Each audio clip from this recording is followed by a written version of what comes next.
Hello friends. आज हम बात करेंगे एक ऐसे सक्सेसफुल इन्वेस्टर के बारे में जिसने 1995 में अपने हेज फंड की शुरुआत की और जिसकी नेटवर्थ आज 400 करोड़ यूएस डॉलर है।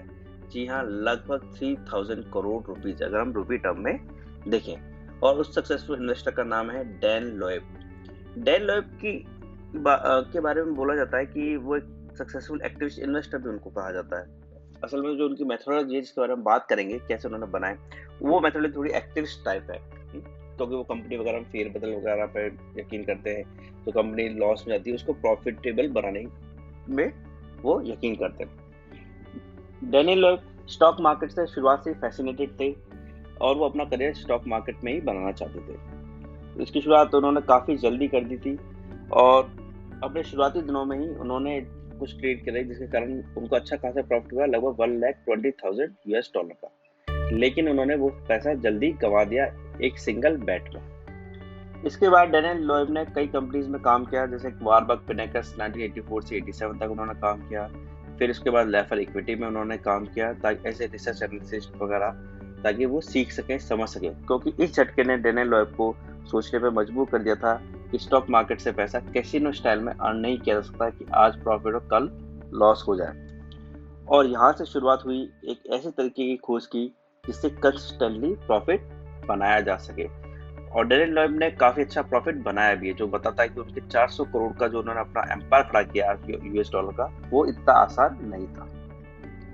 डैनियल लोएब ने 1995 में अपने हेज फंड कंपनी की शुरुआत की जिसका नाम रखा उन्होंने थर्ड पॉइंट। देखिए, थर्ड पॉइंट एक हेज फंड थी। इससे पहले जैसा कि बताया गया कि डैनियल लोएब ने काफी कंपनीज में काम किया था, जिसके कारण उन्होंने कई चीजें सीखी। और अगर हम थर्ड पॉइंट की सक्सेस की बात कर लें तो इसको one of the most successful hedge fund management company माना जाता है,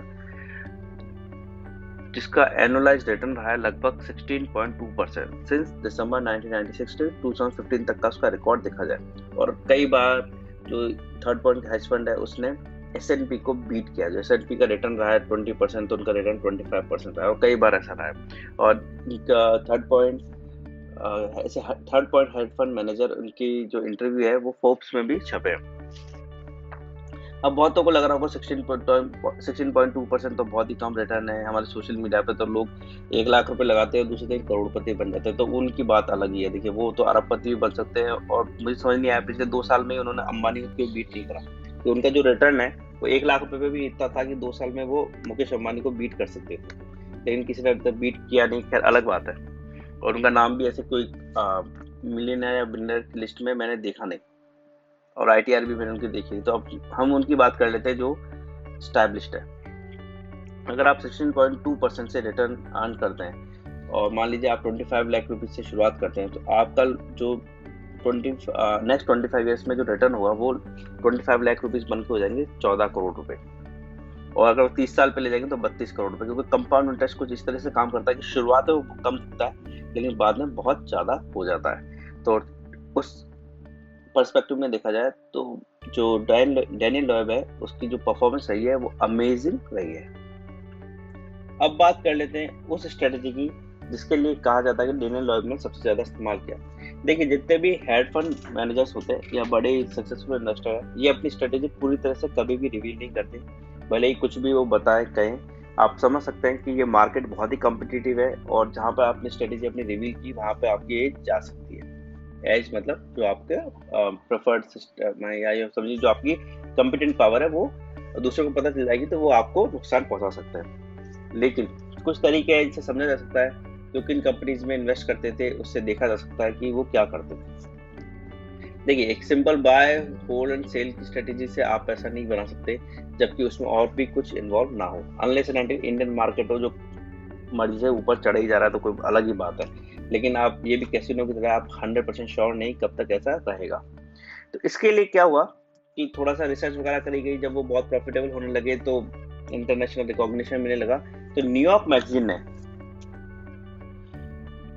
मैगजीन है, बहुत ही फेमस मैगजीन है, आप यूएसए की मैगजीन है, नाम से भी पता चल ही रहा है, ठीक है। कि उसने नोट किया कि क्या करते थे लोएब जो थे, वो क्या करते थे कि वो उन कंपनीज पर ध्यान देते थे जो कि बुरे दौर से गुजर रही हो।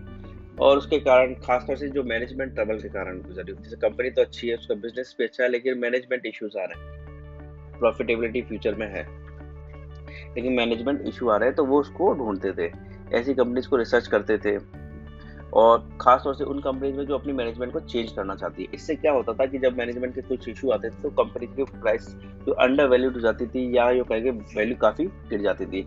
आप मुझे बताइए कमेंट सेक्शन में, अभी रिसेंट में भी एक हुआ कि एक कंपनी की मैनेजमेंट बदली गई, उसके बाद शेयर प्राइसेस इंडिया में इंक्रीज हो गई, इंडियन कंपनी है, तो आप बताइएगा। और एक है जो बैंक है, वो एक कंपनी की मैनेजमेंट बदलना चाहती है। तो कुछ इस तरह की रिसर्च करते थे।